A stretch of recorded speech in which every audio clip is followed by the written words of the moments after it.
فکر کنم از قبل از پیروزی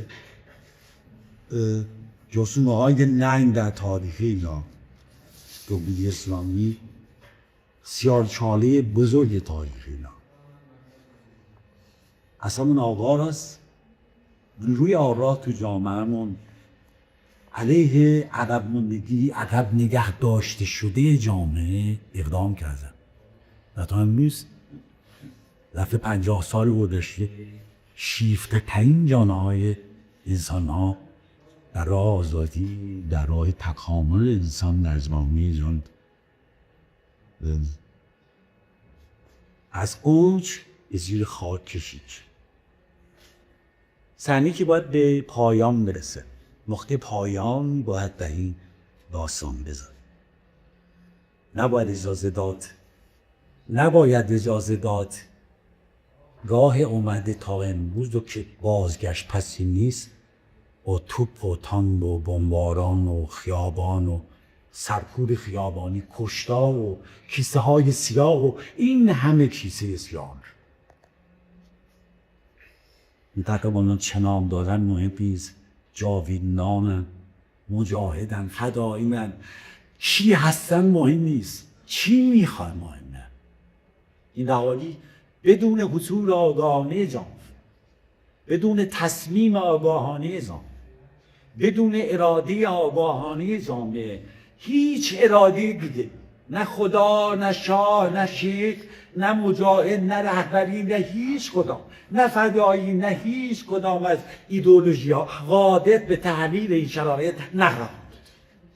فقط آگاهی جامعه. عملشون تو سرزمین رو میبینیم.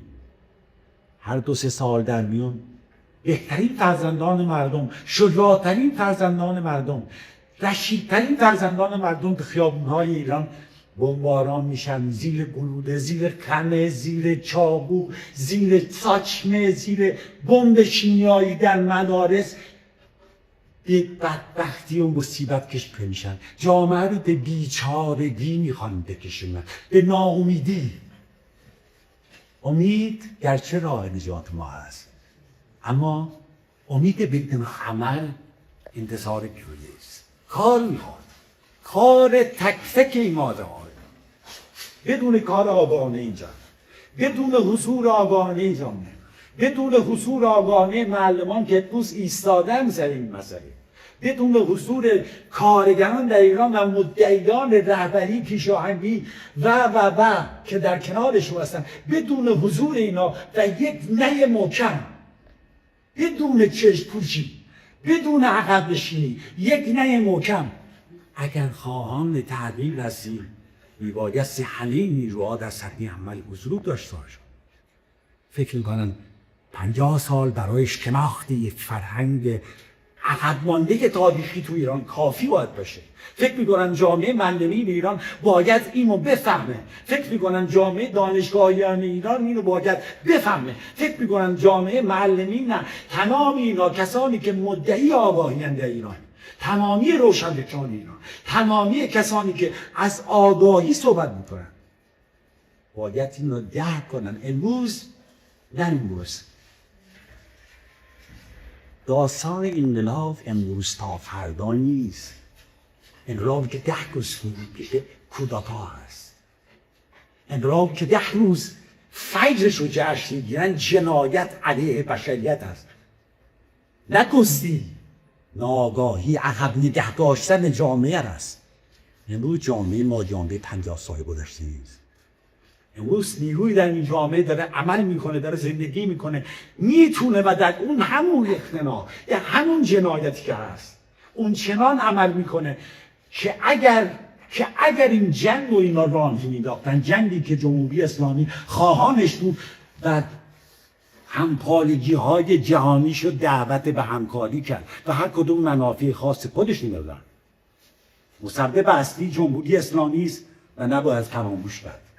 اما تنازیت این است، این نظام جهانی سرمایه است که فقط به تجارت فکر میکنه. منافع من، منافع جنایتکارانه من، کسب قدرت، اشغال و آینده و توجه نمی‌کنن که آینده یک سرزمین و سرزمین‌ها که در منطقه ما یکی پس از دیگری به خاک و خون کشیده شدن، آینده ما چه خواهد شد؟ آینده بچه‌های ما چه خواهد شد؟ آینده نسلی که می‌خواد زندگی بکنه بدون امید چه خواهد شد؟ تأثیر این جنگ، تأثیر این جنایات خیابانی که فراموش نباید کرد. اون جنگ علیه مردم شریع جمهوری اسلامی است توسط فاشیسم حاکم در ایران است که علیه مردم به کار برده میشه برای عقب راندن مردم.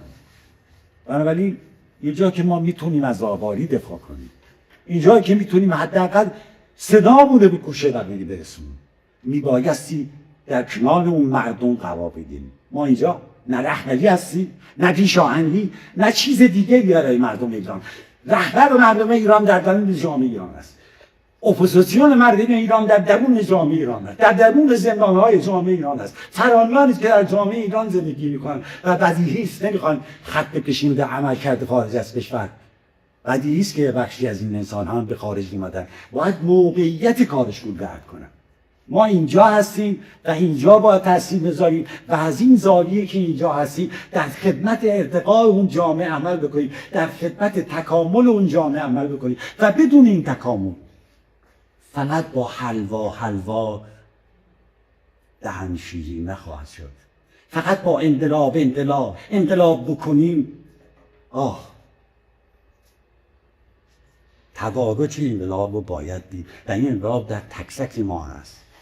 نگاه نکنید به تعداد ما. میزهای خالی اینجاست که میبینید، میزهای خالی جهانی است که نگاه نمی‌کنن، که چشماشون بسته است، که گوشاشون بسته است، که دهانشون بسته است و فقط لابیگری میکنن. نقد قدرت بدون آلترناتیو، بدون ارائه یک آلترناتیو، بدون عملکرد یک آلترناتیو، بدون حضور یک آلترناتیو، فقط نقد قدرت است و نگه داشتن قدرت در میان. نابود باد جمهوری اسلامی با تفکر و اندیشه فضاییش، نابود باد اندیشه فاشیسم، فاشیسم از سرمایه در تمام جهان. سپاسگزارم از حضور تک تک شما. خلاف از معدنی و کس